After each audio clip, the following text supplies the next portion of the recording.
नमस्ते।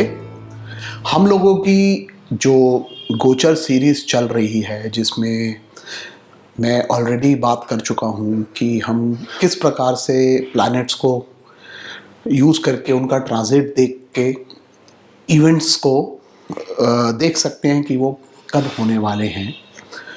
तो उसी सीरीज़ में मैं आज बात करूँगा कि जो मेजर प्लैनेट्स हैं जो गोचर में, जिनका इम्पोर्टेंस सबसे ज़्यादा है, यानी सैटर्न, जुपिटर एंड राहु, इनके गोचर को यूज़ करके हम किस प्रकार से किसी इवेंट को होने वाला है वो आइडेंटिफाई कर सकते हैं, वो कैसे हम देखते हैं।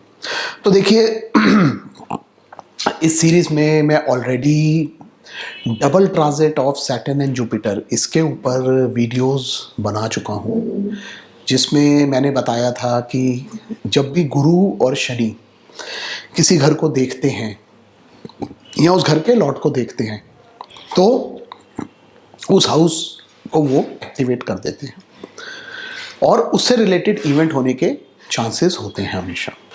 इस पे ऑलरेडी वीडियोस बनाए हुए हैं मैंने। इनफैक्ट जो गोचर सीरीज़ का पार्ट 1 है उसमें भी मैंने इसके बारे में बात की थी कि हम इन दोनों ग्रहों को यूज़ करके हाउस को आइडेंटिफाई कर सकते हैं कि किस घर से रिलेटेड इवेंट्स होने वाले हैं। उसकी वजह ये है कि जो शनि है, it is like a time clock. वो कर्म फल दाता है, ऐसा बोला गया है, और दंड नायक हैं, यानी जो टाइम पर्सोनिफाइड है, समय जो है उसका दंड उनके हाथ में है। तो इसलिए जब भी वो किसी घर को एक्टिवेट करते हैं, उस घर में आके बैठते हैं या उससे उनकी जो दृष्टि है वो जिन घरों के ऊपर पड़ती है, उससे रिलेटेड हाउस के इवेंट्स होने के चांसेस होते हैं। सिमिलरली जो गुरु हैं वो जीव हैं, वो जिस भी घर को दृष्टि देते हैं, जहाँ पे बैठते हैं इन ट्रांजिट, उस हाउस से रिलेटेड इवेंट्स को वो ब्लेस कर देते हैं। तो जब भी सैटर्न और जुपिटर की ब्लेसिंग किसी भी घर को मिल जाती है, उससे रिलेटेड इवेंट्स आपको होते हुए मिलेंगे। ये जो रिसर्च है, ये मेरे गुरुजी श्री के.एन. राव, उन्होंने ऑलरेडी किया हुआ है, और उनकी अगर आप बुक्स प्लैनेट्स एंड चिल्ड्रन देखेंगे या ups and downs in career वो देखेंगे तो वहाँ पे उन्होंने इस प्रिंसिपल को ऑलरेडी यूज़ किया हुआ है। मैंने सैटर्न और जुपिटर के साथ इस वीडियो में राहु को भी कंबाइन किया हुआ है, क्योंकि जैसे अगर आप मेरा लास्ट वीडियो देखेंगे ऑन राहु के गोचर पे, तो वहाँ पे मैंने इस बारे में बात की हुई है कि दैट राहु जो है उसको हम टाइमिंग ऑफ इवेंट्स के लिए भी यूज़ कर सकते हैं। तो यहाँ पे हम उसके बारे में भी बात कर रहे हैं। अब देखिए, इसको समझाने के लिए मैं एक एग्जाम्पल चार्ट लेने वाला हूँ, जहाँ पे गोचर ने जो एक मेजर चेंज हुआ था इस जातक की लाइफ में, उसको किस प्रकार से दर्शाया था। लेकिन इसमें मैं एक बात आपको ज़रूर कहना चाहूँगा, ये समझ लीजिए कि एक वार्निंग है जो बहुत लोग अपने वीडियोस में बताते नहीं हैं। मैं हमेशा इस बात का जिक्र करता हूँ कि गोचर अपने आप में कुछ नहीं दे सकते हैं। इवेंट्स वही होंगे which are promised in the birth chart, और वो जो प्रॉमिस है वो कब सामने आएगा, जब दशा अंतरदशा उस रिजल्ट को आपको दर्शाएगी तब। तो promise should be there in the chart, right time दशांतर दशा दिखाएगी कब वो इवेंट हो सकता है, और एग्जैक्टली कब होगा वो हम थ्रू गोचर देखेंगे। सो देखिए, यही एक ब्यूटी है वैदिक एस्ट्रोलॉजी की, इस ज्योतिष शास्त्र की, जो अपनी मैं 30 इयर्स की जो मेरा एक्सपीरियंस है वैदिक एस्ट्रोलॉजी का, उसमें मैं देखता आ रहा हूँ। देखिए, मैंने ज्योतिष शुरू किया था जब शनि कुंभ राशि में थे। शनि कुंभ राशि में आए थे 1994 में। उस समय के मैंने ज्योतिष स्टार्ट किया है, जब मेरा रुचि जागी थी ज्योतिष में, और 96 में मैंने भारतीय विद्या भवन ज्वाइन किया। तो सैटर्न वॉज इन कुंभ जब मैंने शुरू किया था ज्योतिष। 30 साल में शनि अपनी पोजीशन पे वापस आ जाते हैं। तो इस समय दोबारा से आप देखिए, शनि जो हैं वो कुंभ में चल रहे हैं, और 30 इयर्स कंप्लीट हो चुके हुए मुझे ज्योतिष करते हुए। तो जो मेरा 30 साल का एक्सपीरियंस है ज्योतिष का, उसमें मैंने यही देखा है कि जब भी कोई इवेंट होना होता है तो वो प्रॉमिस जो है वो थ्रू दशा अंतरदशा एंड थ्रू ट्रांजिट ऑटोमेटिकली सब चीज़ें सिंक्रोनाइज हो जाती हैं और उसके बाद ही वो इवेंट जो है वो फ्रक्टिफाई होता है। तो आज मैं बात करने वाला हूँ, मैं आपको थोड़ा सा बैकग्राउंड दूंगा। जो अभी आप चार्ट देखेंगे, देखिए ये जो जातक हैं इनकी लाइफ में एक मेजर चेंज आया था। प्रोफेशनली ही चेंज्ड हिज फील्ड कंप्लीटली इस दशा के अंदर। तो अब आप जो चार्ट है, पहले सबसे पहले मैं आपको इनका बर्थ चार्ट दिखा रहा हूँ। सारा आप चार्ट नहीं दिखाऊंगा, एक बर्थ चार्ट है, आप देख सकते हैं स्क्रीन पे अब। और साथ में ये जो गोचर है ये दिसंबर 2019 का है।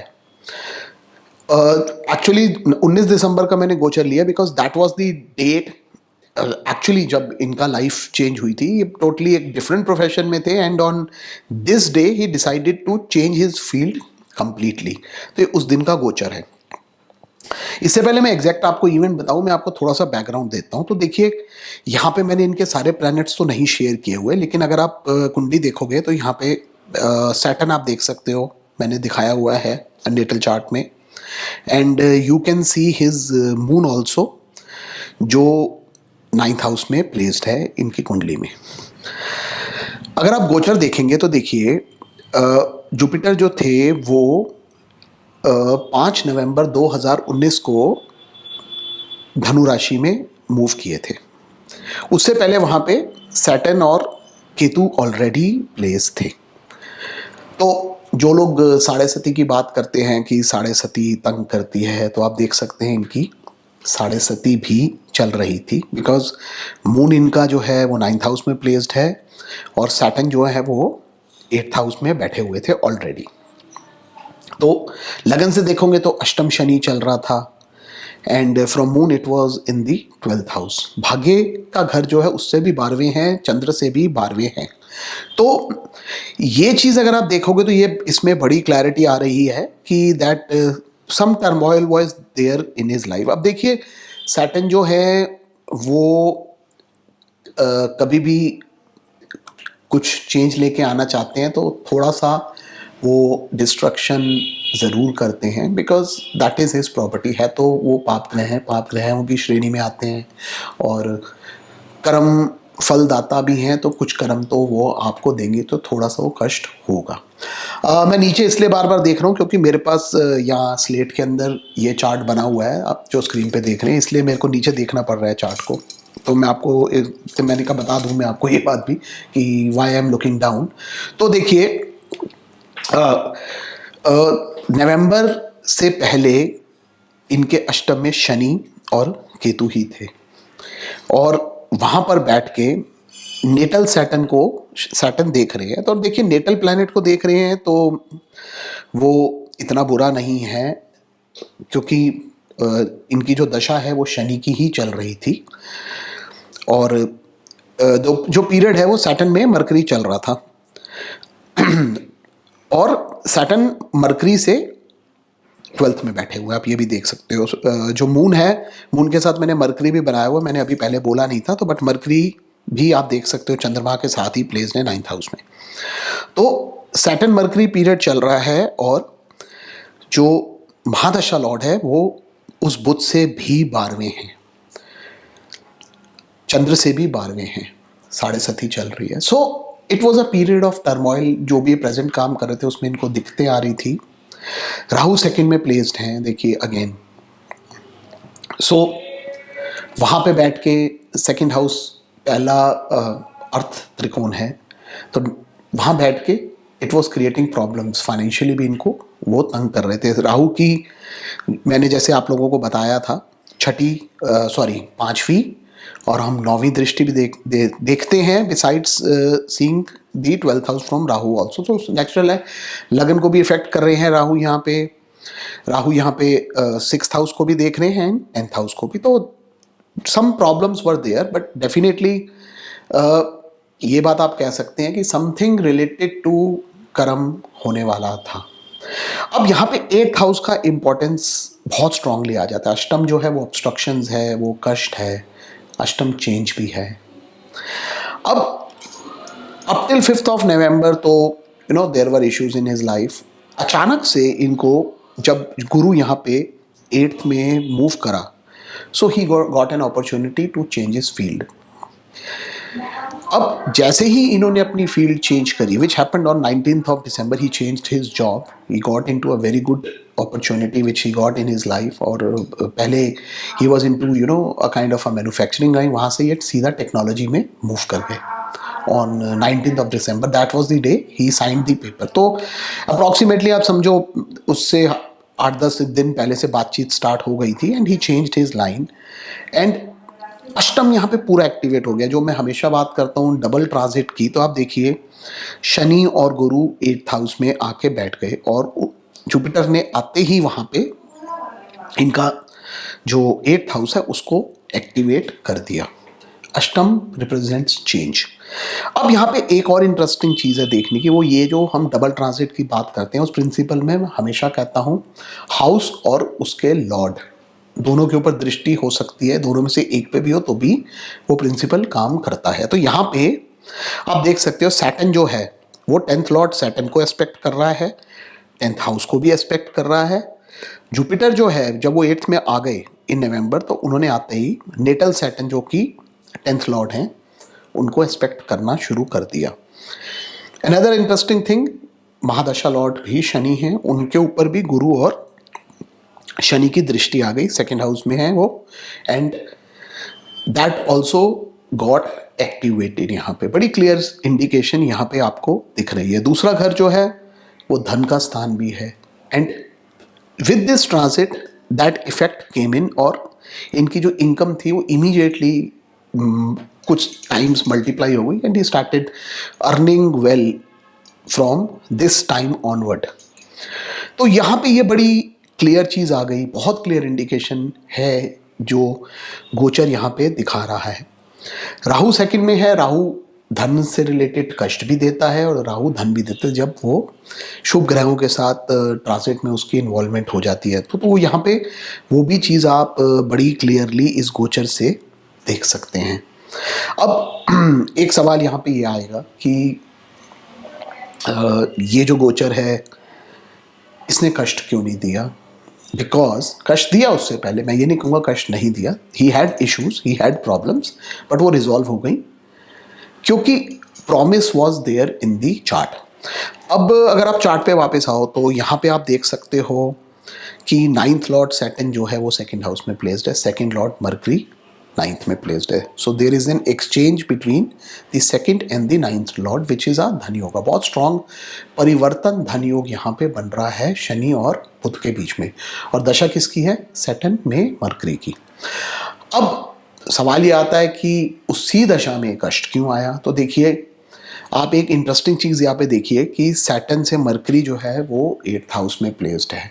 So Mercury had the property to give problems which gave him a change, क्योंकि जब तक आप अपने कंफर्ट जोन में बैठे रहेंगे तब तक आप कभी भी लाइफ में कोई चेंज लेके नहीं आएंगे। तो बुध ने यहाँ पे आके इनको इनके कंफर्ट जोन से उठाया, लात मारी सैटर्न मरकरी दशा ने, जिसकी वजह से ये चेंज कर पाए।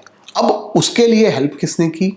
शनि महाराज ने, राहु केतु ने, क्योंकि शनि महाराज अष्टम में आए, जब चंद्र से 12th में आए, 7.5 चली, इनको कष्ट दिया, और उसकी वजह से ही स्टार्टेड मेकिंग एफर्ट्स, जिसकी वजह से ये अपनी लाइफ में जॉब चेंज लेके आ पाए। तो वो चीज़ यहाँ पे इफेक्ट हो पाई। तो ज़रूरी नहीं है 7.5 आपको तंग करे, ठीक है। 2019 से आज हम 2024 के एंड में आ गए हैं, तो इनकी 7.5 अब ऑलमोस्ट ख़त्म होने पे है, इट विल फिनिश इन अप्रैल। तो 7.5 ने बहुत सेल्फ एफर्ट करवाया है, बहुत मेहनत करवाई है इनसे। तो मैं ये नहीं कहूँगा कि that it has been very smooth, but yes 7.5 के अंदर इनको एफर्ट्स तो करने पड़े, मेहनत तो करनी पड़ी, बट रिजल्ट्स भी मिले। अब यहाँ पे हमको ये चीज़ का ध्यान देना है कि ये वृषभ लगन की कुंडली है, और शनि जो होते हैं वृषभ लगन के लिए वो 9th और 10th लॉर्ड हैं, वो राजयोग कारक ग्रह हैं, तो इसलिए वो बेनिफिक प्लैनेट है इस लगन के लिए। तो इस चीज़ का भी हमारे को यहाँ पे ध्यान देना है। तो आज के इस वीडियो में आपने देखा, हमने ये चीज़ देखी है कि गोचर के साथ हम दशा को किस प्रकार से कंबाइन करते हैं और उससे हम किस तरह से रिजल्ट्स निकाल सकते हैं। अब देखिए, एक बात मैं यहाँ पे और कहना चाहूँगा, यहाँ पे दशा जो है वो धनयोग बना रही थी, वो प्रॉमिस दे रही थी, इसी वजह से इनको अच्छे रिजल्ट्स मिले। सपोज कीजिए अगर दशा अच्छी नहीं होती, 8th हाउस से रिलेटेड होती या 6th से रिलेटेड होती, 6th और 8th का संबंध यहाँ पे स्ट्रांगली बनता दशा का, तो हो सकता है इनको प्रॉब्लम्स आती, हेल्थ इश्यूज दे देती, कुछ और इश्यूज दे देती, ऐसे इश्यूज भी हो सकते थे। बट यहाँ पे दशा जो थी वो इस कुंडली के 5th और 9th और 10th लॉर्ड की थी। जो 5th लॉर्ड है वो 2nd लॉर्ड भी है, मरकरी की बात कर रहा हूँ। मरकरी देखिए 2nd और 5th हाउस को यहाँ ओन करता है, विच आर बेनिफिक हाउसेस।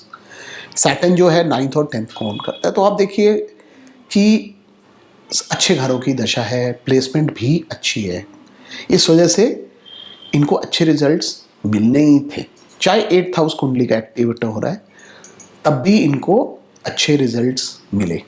अब नॉर्मली आप देखते हैं लोग वीडियोस में बात कहते हैं अष्टम में चला गया ये प्रॉब्लम देगा इस राशि के लिए, इस लगन के लिए, तो ज़रूरी नहीं है ऐसा हो। One has to see everything, पूरा चार्ट आप टोटलिटी में देखिए, उसी के बाद आप कोई भी प्रेडिक्शन दे सकते हैं। तो गोचर की सीरीज़ में आज इतना ही। नेक्स्ट वीडियो में मैं और सीक्रेट्स गोचर की रिवील करूँगा। Probably we will do a video on जो हम नव ताराज हैं चंद्रमा से, उसके थ्रू हम गोचर किस प्रकार से देखते हैं, तो उसके बारे में हम लोग बात करेंगे अपने नेक्स्ट वीडियो में। धन्यवाद।